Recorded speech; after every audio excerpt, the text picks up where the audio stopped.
Good morning. It's Saturday, October 24th.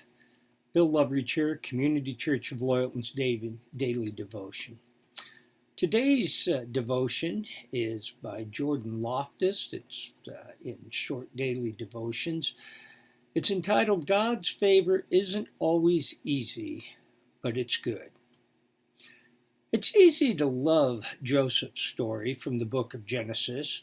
Here we have a kid with big dreams and a God-sized call on his life who has to go through every trial imaginable, yet experiences favor. He's human trafficked by his own brothers and even falsely imprisoned. However, we all know the ending. He ends up the number 2 man in all of Egypt, saving millions from a devastating famine and even his own family. It's a wonderful picture of God's blessing on Joseph, right? Well, kind of. What if we think about it from a more moment-by-moment perspective? How good do you think God's favor and call on Joseph's life felt? It probably felt terrible when he was in the pit, betrayed by his brothers. I'll bet it wasn't very fun when Potiphar's wife lied about him making an advance on her and he was thrown in jail. The point is this: we should not equate God's favor with a trouble-free life. God's call often requires discomfort, and lots of it.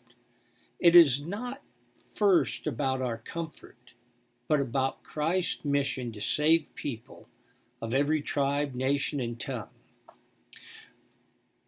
Biblical stories, there's a lot of them, of favor. For more case studies, consider the Apostle John, the disciple who Jesus loved, John 13:23. They boiled him alive in oil, but he didn't die. Then exiled to a barren island called Patmos and forced to live alone in a cave. However, the greatest revelation of the future in the history of mankind was entrusted to him in the book of Revelation itself. The Apostle Paul was stoned, shipwrecked, bitten by a snake, mocked, beaten, imprisoned, and all kinds of persecuted for his radical conversion. Not to mention the Old Testament prophets. Ezekiel had to lay on his sides for over a year. According to tradition, Jeremiah was stoned to death by his own countrymen. God's favor on us doesn't mean our lives will be trouble-free. In fact, if the biblical figures are any sign, we can probably expect more trouble. Our final victory is already signed, sealed, and secured by Jesus' atoning death and powerful resurrection. We are messengers of the great King, once crucified, now glorified. Our King calls us onto the front lines of a battle with eternal stakes. While we face the gates of hell themselves, they will not prevail against us. Matthew 16:18. Yes, God's call and favor aren't always easy, but they're good. Father, thank you that we have that assurance that your call is good. And Father,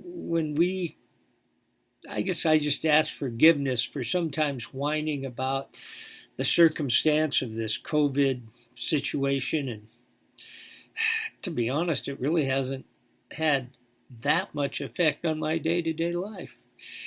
And I think of these biblical figures and what they went through, and look at what some people are going through in the world today.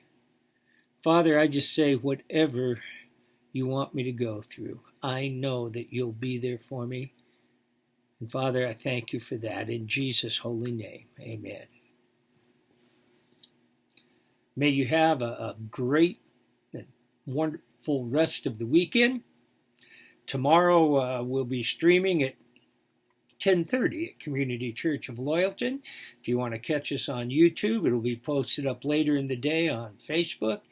And as always, you're certainly welcome to come. We'd love to see you in the church too. Well, have a grand and blessed day and rest of the weekend, and I'll see you on Monday with another daily devotion.